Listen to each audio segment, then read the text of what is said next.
16 countries, the newest, the largest, and the fastest planes in the world take off for Le Bourget, Paris, France. And one, a silver monoplane, flies out of history bound for the same destination, the 1967 Paris Air Show.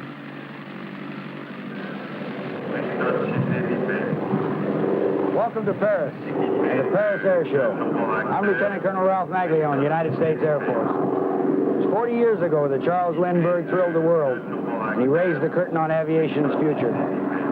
4 decades later, an exact replica of the Spirit of St. Louis arrived in Paris, where this man, this lone eagle, did more than any other individual to give impetus to the public's overwhelming acceptance of the airplane as a new means of transportation. This plane that kindled aviation's growth had a prominent role in the United States exhibit at the Paris Air Show, where the theme at the U.S. Pavilion was the Spirit of Lindbergh. And that's what the Paris Air Show is all about, a display of aviation's yesterday, today, and tomorrow. It's hard to put a label on the Paris Air Show. It's a supermarket for airplanes and equipment. It's a flying circus. But whatever else it is, it's a field day for camera fans.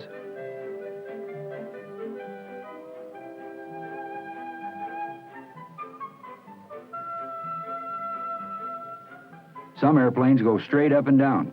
Some even go backwards.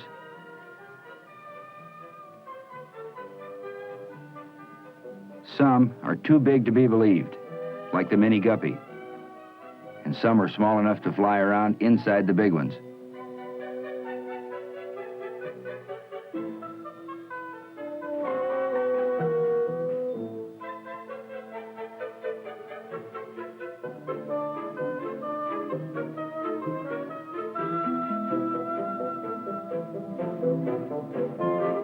This is the American Phantom, one of the world's most versatile military jets.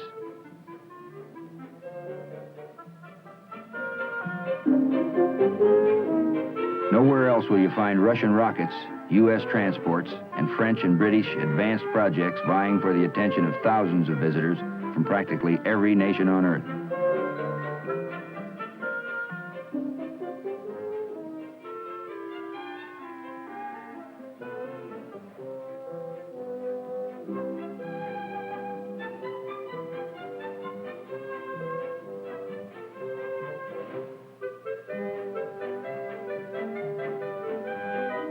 Probably the proudest display of the host country is a full-scale mock-up of the Concorde, the British-French supersonic transport.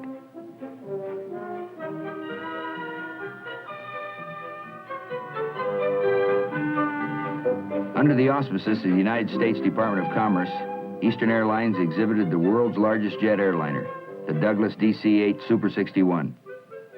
Never before seen in Europe, the 61 is capable of carrying more than 250 passengers. It has a normal range of nearly 6,000 miles and a cruising speed of 580 miles per hour. It took Lindbergh 33.5 hours to cross the Atlantic. With this airplane, flight time is about 6. Over, under, around, and behind all of the displays, you'll find kids, interested in absolutely everything. Collectors of all the free literature, wide-eyed as ever.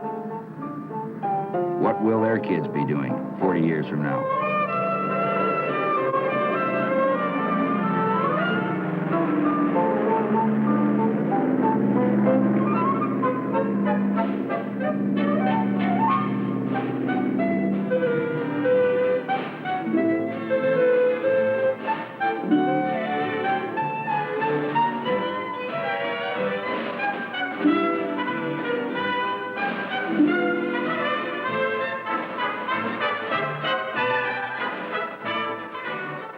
Space is well represented here at Paris in '67.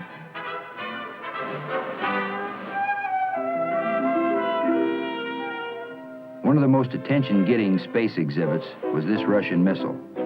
The experts were surprised at the arrangement of the engines, 20 main thrust chambers plus 12 smaller rockets for steering. The booster that put the first man in orbit back in 1961.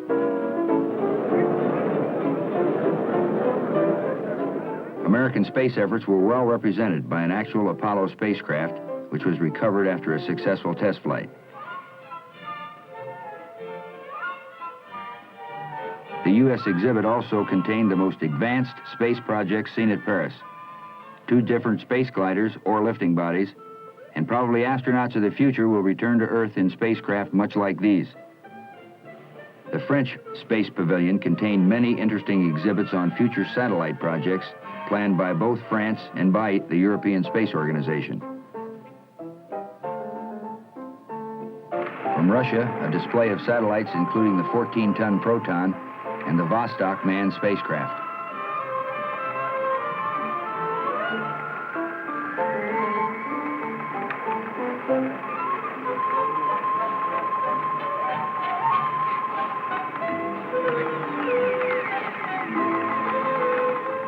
While rockets and satellites make good static displays, unfortunately, they can't be demonstrated in an air show. And flying is what the people came to see. So let's see some flying.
Here's an interesting plane.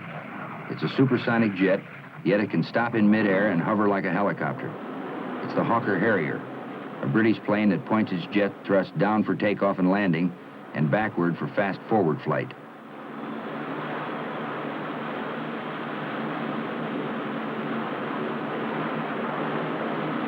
An American transport plane that tilts its whole wing up or down to get the same effect. And this is a French fire engine that floats on air. Can you remember when helicopters were just a noisy curiosity? Well, now, many generations of helicopters have produced a family of versatile and reliable vehicles that are now playing a very important role in aviation history. The Jolly Green Giants in Vietnam are just a good example of how helicopters and their crews have earned the respects of all pilots around the world.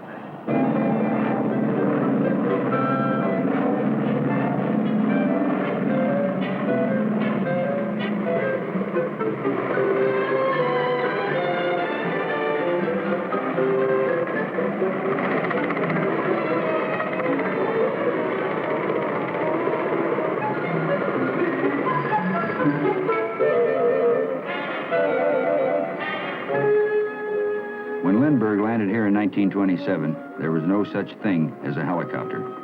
Today, the sky seems to be full of them.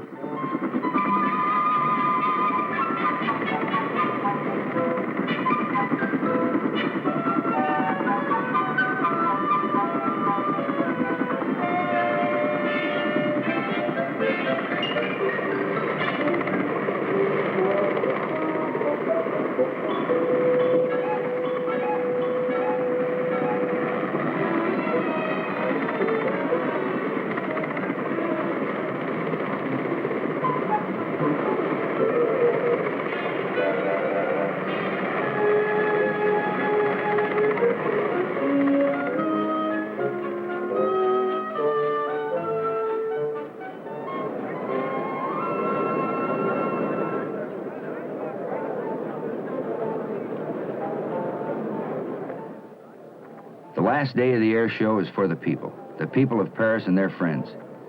They come to Le Bourget to witness the grand finale of Fashions of the Air.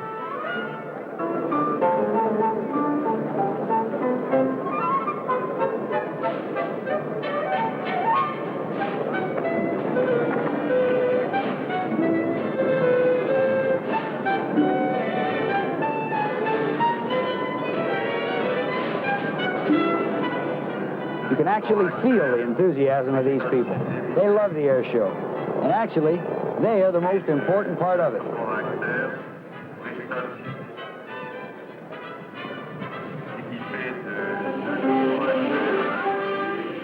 The main attraction at the 67 Air Show are the acrobatic teams. 4 countries are represented, and this is the absolute zenith in precision formation flying.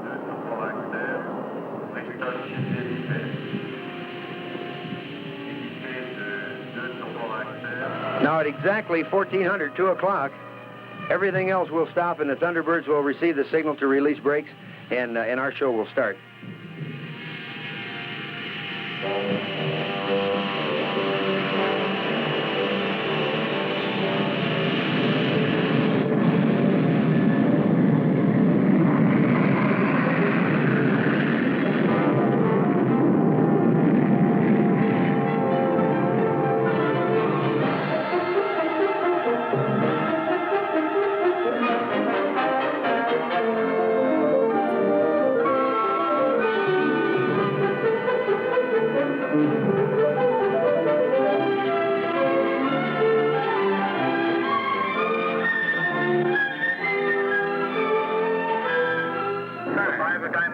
Pulling about 5 Gs apiece.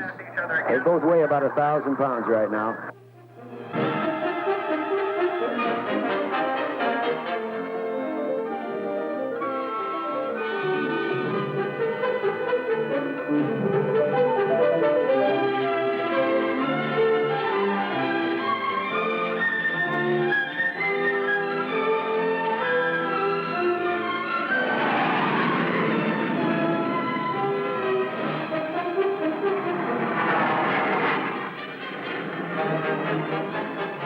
From the Italian Air Force, a superb 9-man team flying the Fiat G91s.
They're called the tricolored arrows. The colored smoke that they use is red, white, and green, and this is indicative of their national colors.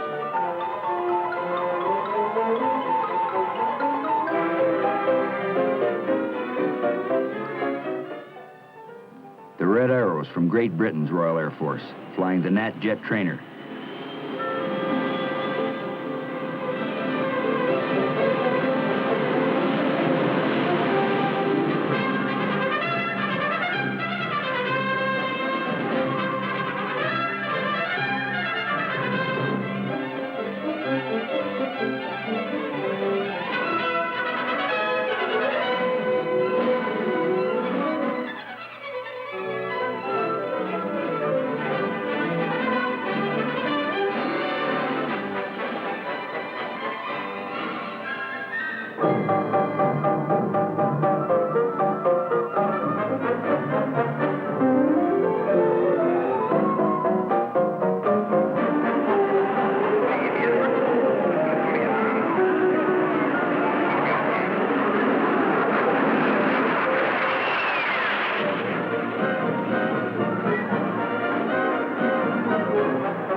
The Navy's Blue Angels are our counterpart under the Defense Department, and they're one of the finest acrobatic teams in the world today.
And from France, the host team, flying the Fouguer Magister.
It takes men like these, men with spirit, with purpose, and with vision, to show the way to others. In 40 years, we've progressed from one daring man crossing the ocean to an era in which the jetliner is the first choice of hundreds of millions of travelers each year.